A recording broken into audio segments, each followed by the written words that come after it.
it's creating images, but images that are unique to you and they're scroll stopping. So it's, for me, one of the added benefits that I bring is the benefit of conceptualization, because I come from the land of movie posters and, I was tasked with, well, how do I sell a movie in a poster? How do you convey the concept of the movie and the takeaway and the feeling and the mood in one single image so that people are interested? And I just really take that knowledge and awareness into the work that I do with my clients and, bringing all the details together.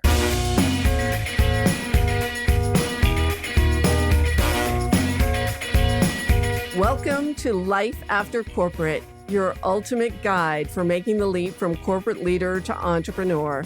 I'm Deb Boulanger, entrepreneur, executive leader, and founder of the Launch Lab for Women Entrepreneurs. This is your time to break through the glass ceiling once and for all and get your ticket to the C-suite. Come back each week to get the leading strategies, advice, and tools that will give you the skills and confidence you need to replace your corporate paycheck. Are you ready? Let's go.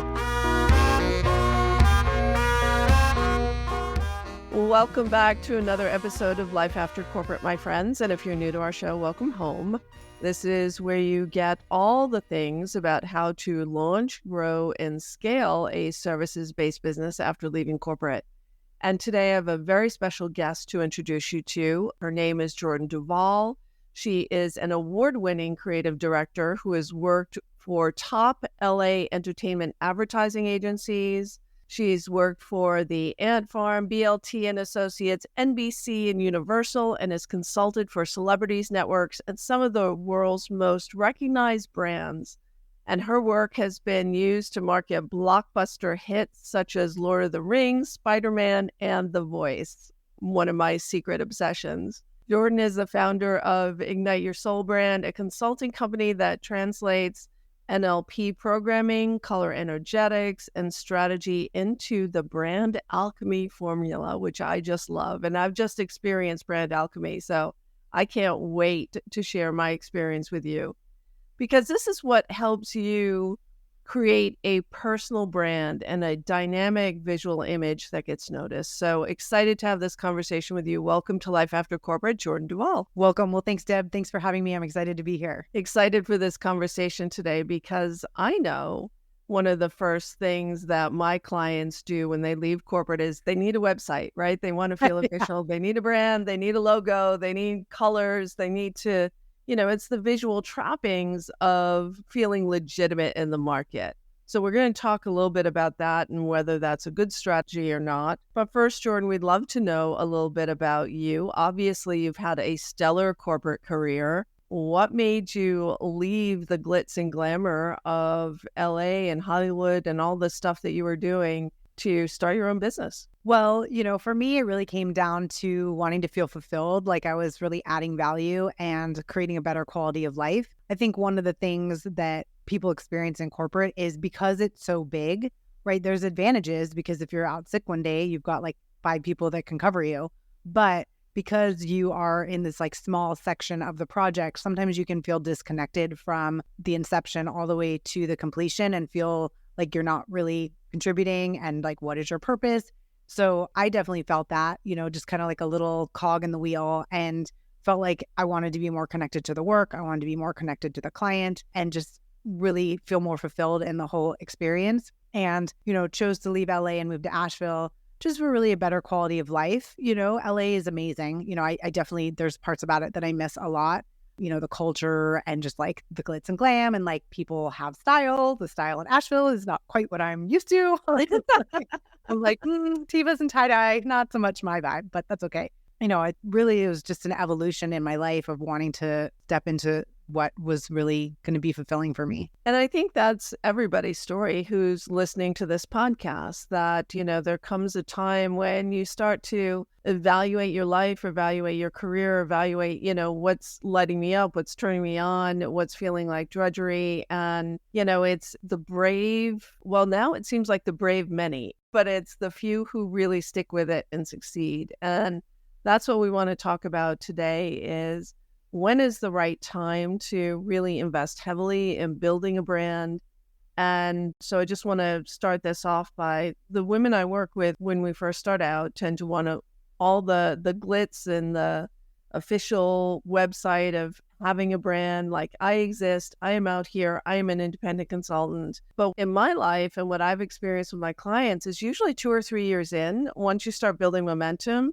it's like the name of your company changes, your colors change, your logo changes. And I was having a conversation with a client last week and she said, I'm 2 years in. I look at that website that I invested so heavily in. She was like, none of it resonates anymore. And so, Jordan, let's talk a little bit about when is the right time, to really dive into the type of work that you do in brand alchemy. Well, I think, there's different ways to approach it. So, I'm definitely a little bit biased because I'm a big believer in branding no matter where you are in your business. But I think that you can be mindful of how you're going about it and what sort of, investment you're making.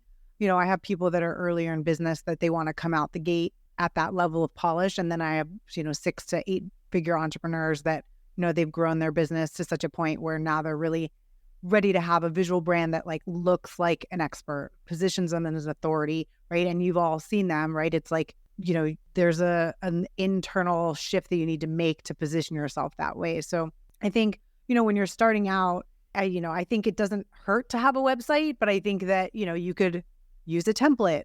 Design is a educated, learned skill. And I think that that's gotten lost with people's access to things like Canva, which is an amazing tool. But I'm trained as a designer, right? Like people are trained in this area and they're educated in it and they're experts at it, just like people are experts at what's in their niche. And I think that oftentimes people can undertake a very big branding project, like i.e. designing their website from scratch, which I think people don't realize how much goes into creating a website. So I recommend, creating a one-page website or getting a template and just getting something that gets you out the gate, that gives you that confidence, and then allow yourself to grow from there. So that's great advice. It's great advice. Keep it simple when you first get started. And then when you have that clarity, when you have that conviction of this is who I am, this is what I want to be known for, this is who is truly an ideal client for me, and you want to invest in a stellar brand. Let's first talk about what a brand is in the context of women in entrepreneurship, and what are the elements of a stellar brand? What is a brand meant to do? Yeah, great question. So for me, I have a little bit of a different approach to branding. My belief is at the root, branding is a feeling. I really believe that branding is energy, just like everything else. And whether you are 1 or 2 people in your business or 10 or 100, ultimately the inception of a business starts with you. And so as your business evolves, you're going to evolve and that's going to shift. And I think it's really important to have that level of awareness on where things sit. And I think it's a term that gets very confused, and that it gets confused with the visuals, the logo, right, the website, the colors and all of that.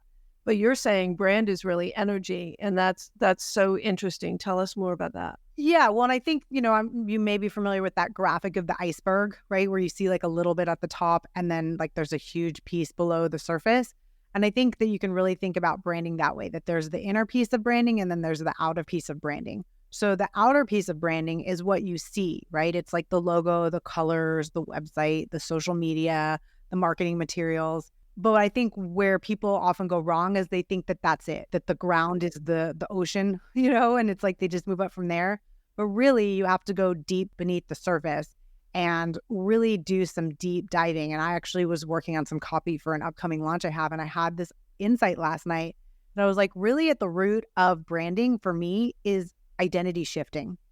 Because whether you're early on in your business or you're, growing your business or you're scaling your business, in order to create the vision that you want, you need to assume the identity of the person that creates and has that thing. So, I know for me, when I was going from corporate to having my business, I had to do a lot of work around deprogramming the employee mindset. And what does that mean?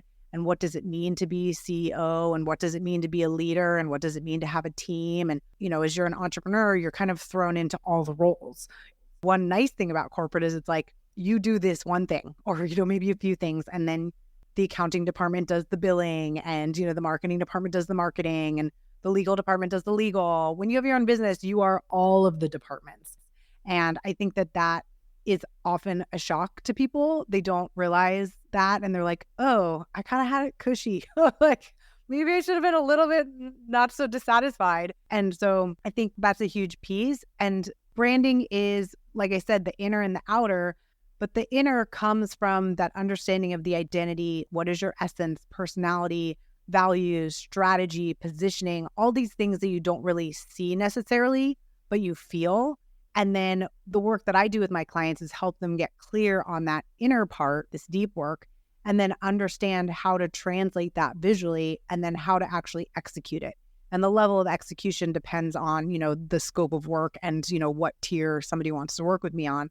But the process that I take people on is the same, right? It's like decoding your brand essence, understanding that deep inner work so that you can now be clear and articulate it to then translate that visually, right? It's like taking something and translating English to Spanish. You're taking this sort of energetic, formless world and giving it form. And, I have people in my Magnetic Brand Elite program and some of my, 6 to 8 figure clients that do similar things. And, maybe they, RTT is a great example. I've worked with several RTT therapists and just like mental health therapists. And you could think they're all going to come out the end of the branding scale looking the same because their offers are similar. But really, when you take into consideration the person and the values of the person and the values of the business and what they're attracted to and their aesthetics and who their target market is, out comes something totally different. And so if you don't start with that deep inner work first, then everything, it's like almost like a house of cards waiting to fall over because it doesn't have any deep roots. Yeah, I love so much about everything that you've just said. And I'm going to reel it back to early on. You said taking the time to readjust from the corporate to now being a business owner. And many people jump right in. Some people have called it like detox. I'm detoxing. From the corporate world. So I think that's really important. And to, go on a retreat or do some mindfulness work, do something that helps you get in touch with who am I now at this stage in my career, in this stage of my life. And then as your business grows, you grow, right? So you're constantly evolving and changing. The market's evolving and changing. So there are many times, and now you and I have just gone through this entire rebranding. And I have to say, I was so impressed with the level of detail. Now, guys, I got to tell you, it probably took me an hour to fill out the questionnaire that you gave me, and with some very deep questions. I don't remember all of them, but things like my values and what I want to be known for. And then you asked for photos, like of my left eye and my right eye and the top of my head and my face without makeup and with makeup. And you had me create a Pinterest board with styles I love and surroundings I love. And that entire process to create, I asked Jordan to work with me to create an entire new color palette that was more in alignment with my energy, and also a new suite of logos because we're rebranding from the Great Do-Over to Life After Corporate. Ta-da, ta-da, ta-da. More on that coming later. But let's share a little bit about your philosophy of brand and style, like why all that in-depth information to go into the logos and color palette and style guide. Yeah, absolutely. Well, as you mentioned earlier with my introduction, I'm certified as a master NLP practitioner. So for those of you that aren't familiar with NLP, it's neuro-linguistic programming. And, the definition from the program is it's the study of excellence. My definition is that it is the way the subconscious mind manifests your life, right? It's really understanding the relationship between the conscious and the subconscious mind and the true power that you have as a creator of your life. And so I got certified, I think back in 2018, and I just was like a deer in headlights for like a good year of just like, whoa, what just happened? Like, I don't even know how to process all of this.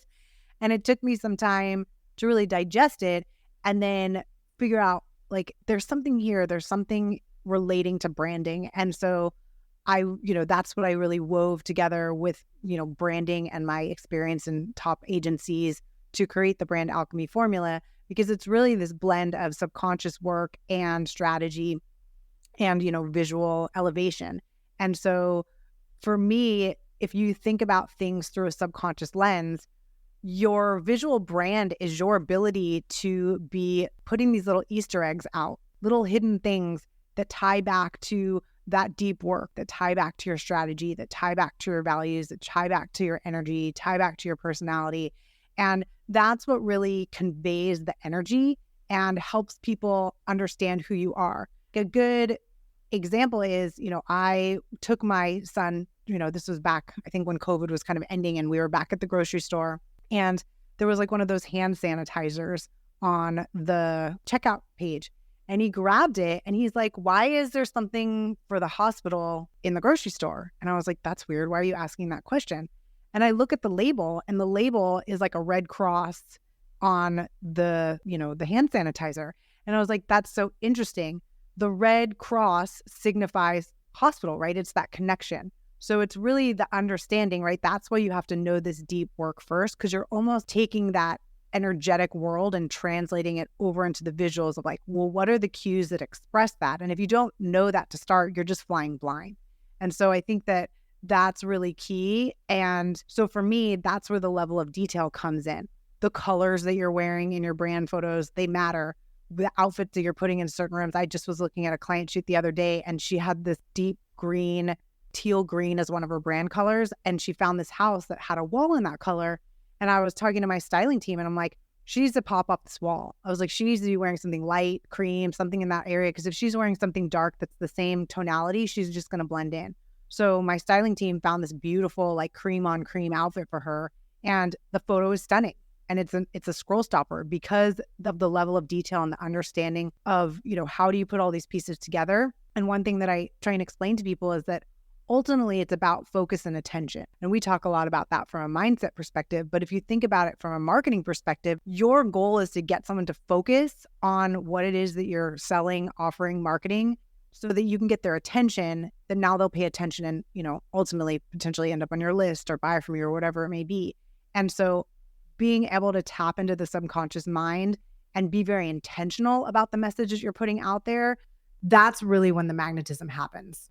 And the alignment just like falls into place. So it's a combination of the visual brand identity and the copy, right? So the copy and the visual brand identity have to work hand in hand, right? So the thing we're going for in the copy is that, oh my God, please get out of my head. You weren't that level of connection, and the visual brand identity as well. So just one more question on the visual brand identity piece. What is the benefit of that brand that really has the energetic match with not only the person, the CEO of that company, because we're mostly solopreneurs, small business owners, small teams, and the audience? Like, what is it about the visual branding that really pulls the audience in? Well, if we go back to the topic of energy is a resonance, right? It vibrates at a specific frequency. So if your brand is vibrating at a specific frequency that matches your frequency, there's an alignment there. And then that's going to then go out and attract clients that vibrate at that same frequency. But if you are not clear on who you are, and whether you are aware of it or not, you're trying to be someone else or like put on a front or pretend to be something that's not really true to you, you're going to attract people that vibrate at that frequency, but they're not the right one with you. So it's really like this trifecta has to all be on the same wavelength in order for that magic to happen, because you're always going to attract people into your business, assuming you're doing sales activities and marketing of some respect. We hope. Yeah, right. You want to make sure that it's the right people. And I think a lot of things that come up with my clients is they just feel like their brand is fractured. It's like, I attract a lot of multi-passion entrepreneurs, and sometimes they have different arms of their business, and sometimes they just have a lot of interests themselves that on the ground level appear that they don't go together. But I'm like, we go 30,000 foot view. There is something that's connecting all of these things. So let's go up and go high and figure out what is that through line. How do you then express that through your messaging, through your marketing, through your visuals, through your embodiment, through your style? And even down to, you're talking about the details, with the work that I do with my clients, I pair, just sort of depends on really the way you want to work with me. But ultimately, we focus on brand identity, which is like logo, color, fonts, that you can then use as a guide for breaking out your visual brand. And then brand photos and really the direction and the strategy behind it so that you can convey your message. And it's really important through that process to understand what your messaging is, because you want your images to tell the story, because ultimately you're telling your brand story. And the goal, in my opinion, of your brand photos, which I call marketing assets, because in my opinion, when they're done right, they become a marketing asset. They're not just a pretty photo. Is you want people to have an instant recollection of who you are and feel you and have a sense of they're for me, they're not for me. And based on what I'm seeing, I have a sense of who they are and whether I would vibe with them or not. Yeah, very, very good. That's such an important perspective to have. You mentioned the brand photos. Mm-hmm. What is the key to having effective, let's call it effective brand photos? Great question. So again, I think there's multi-layers to that. And I think the most important piece is really understanding what is the purpose for your photos. People just want to have pretty photos to post on social media, which is greatish, but ultimately the purpose of your photos is to market your business, to create sales.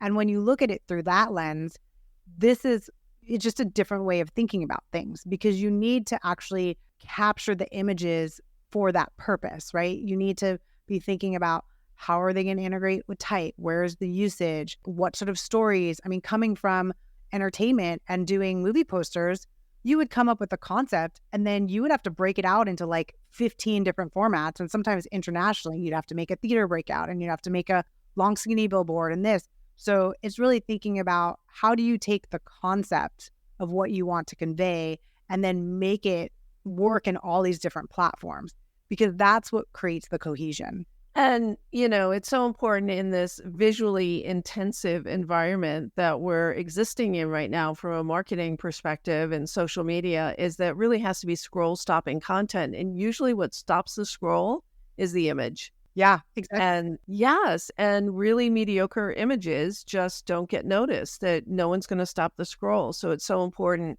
And what I'm learning now is it's really important to have a constantly refreshed portfolio of brand images that you're putting out there, because people don't want to see the same thing over and over and over again. So it's a blend of, really great professionally shot photos and videos and those that you're doing on your own. What are some of the biggest branding mistakes that you see women making? Great question. Well, I think one, trying to do things from scratch if they don't have any expertise in that area. One, you're just going to get frustrated and you're just going to spend all your free time like, oh, I was, working on my social media graphics again, every weekend, or I've been working on my website for 3 months and I haven't gotten anywhere.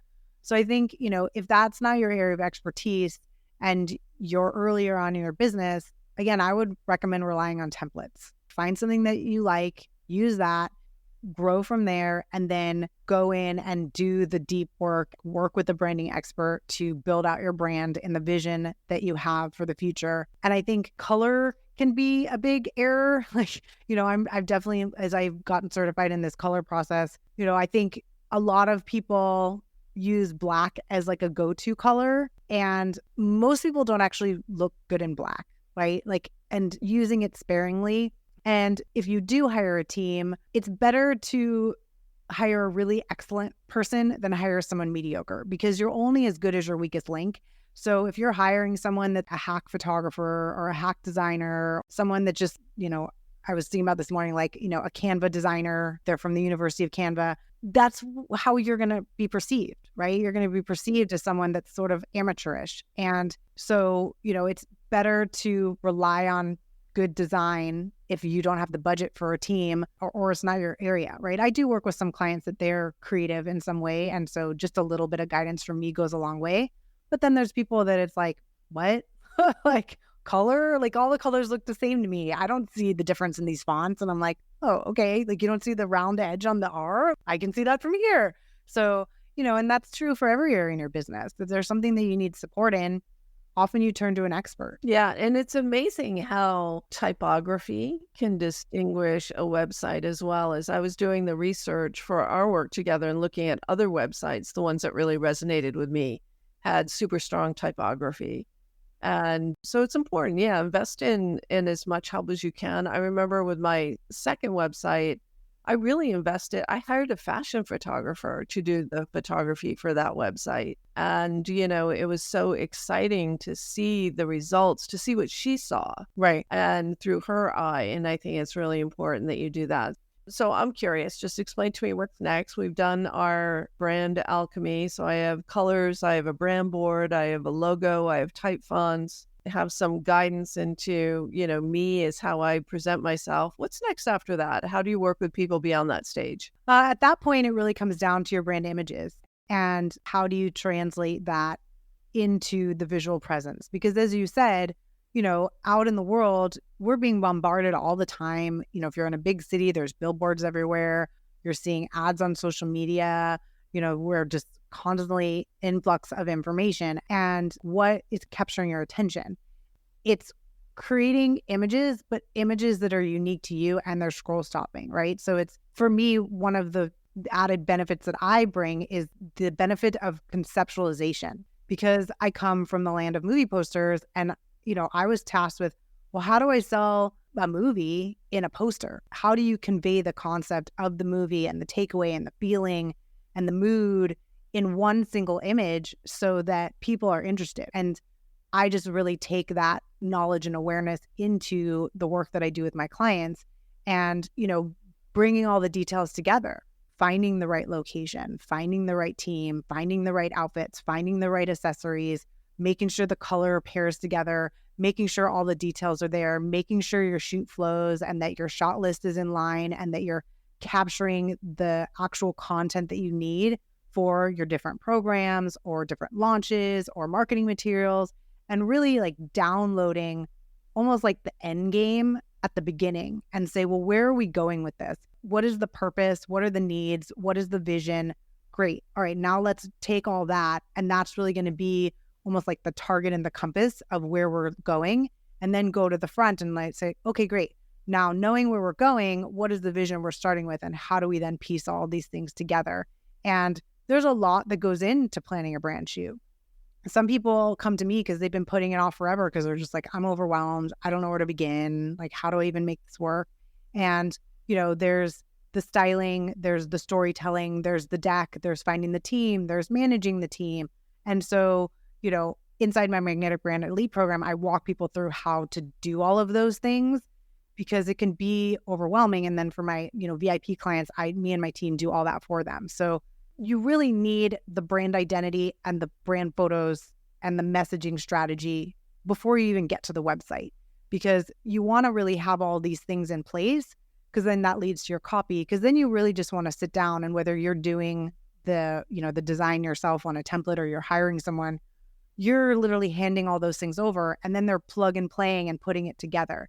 And I think back to your question about mistakes, I think that a lot of times entrepreneurs hand their power of their vision over to creatives. They just assume like a designer or a photographer or website designer, they're just like, yeah, go do my thing. Like, I want a bold brand. And they just kind of like hand that off to them, and they don't give the creative enough data to really be successful and like hit the mark because the client's not clear. And so I think that's really where a lot of people go awry, is they don't take the time to get clear so they can effectively direct the creative. And then the creative is set up for success to deliver something that the client's really happy with. As I'm listening to you, what's coming to me is that you're building your brand or the you are becoming. Oh, yeah, absolutely. Okay. So for your future self, so you're almost projecting out into the world that which you are becoming. And it's hard to see that. I mean, it's hard to see the inside and the outside when you're like so close to you, right? So having someone like you who is asking powerful questions, who has the experience that you have, like, I'm so excited because I've seen the brands that you've worked with and created, and the photos are extraordinary. I mean, the energy in those photos, I mean, everyone looks gorgeous in those photos. The colors are extraordinary. I mean, I can tell that you've got this attention to detail in this process that really results in excellence. So I appreciate you so much, Jordan. Is there anything else that people rarely think about when it comes to building a visual brand that you'd like to share? You want to understand who your target market is and what speaks to them. And it's really important to understand what your words are. And I can kind of explain what I'm talking about through a story. So back when in the early days of my business, I was working with this one client, and, she had been an investment banker, and she took some time off to raise her kids. And then she wanted to get back in and create a business. So she was thinking that she really wanted to help stay-at-home moms with productivity. So, at that time I was doing a lot more business consulting, which I still do with my private clients, but I don't do it as much in the groups. And so, she went out and did all this market research. And after the market research, she realized, I actually don't really want to do that. I want to work more with corporations. And that was really helpful because as we were diving into her strategy and her essence and her words, it's if she's going to go and target stay-at-home moms versus corporate, just think about the companies that target those target those audiences. They're just so different. Targeting a stay-at-home mom is probably going to have something that's softer, calmer. Maybe it's more bright and colorful, but it's going to speak to somebody that is living in that world. Whereas someone that's targeting corporate, it's probably going to be cleaner lines, bolder, simpler design, elegant, very modern typography. And so when you understand who your end user is, for me, it's always the balance of the here and now and where you're going and making sure that it's always speaking to each other. And I get asked that question a lot of, am I designing my brand for me or am I designing my brand for the client? And I'm like, you're designing for both. It's a compromise that you want to make sure that your integrity with you and how you want to present yourself and who you want to attract, but also what is the aesthetic that your person or your audience is used to seeing in general, but also around that topic. And if you're going to break the mold, you can totally do that, but you want to do that intentionally. Yeah, because your ideal clients follow you because they want what you're having. And so I get the interplay there between who you're targeting. Is it a corporate audience? It is a consumer audience. So fantastic. So Jordan, this has been a great conversation. We're running out of time. Is there something that you can share that people can download or look at to get some insights on their brand? Yeah, absolutely. Well, I would recommend, you can find me on social media. My website is igniteyoursoulbrand.com. On Instagram, igniteyoursoulbrand.com. You can find me. I'm more active on my personal Facebook page, which is Jordan Duval. So, feel free to shoot me a message on any of those platforms. And I would recommend downloading my brand essence guide, because that really walks you through the 3 core components of creating an aligned magnetic brand and teaching you how to make it magnetic. Mm-hmm. Sounds great. All right. We'll put that link in the show notes. It's igniteyoursoulbrand.com.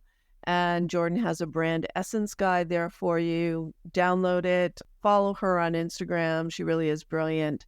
I've so enjoyed working with you, Jordan, and I look forward to what we're going to create going forward. Thank you so much for joining us today on Life After Corporate. Thanks for having me, Deb. It's a pleasure. That's it for now, my friends. We will see you next week on Life After Corporate. Make it a good one.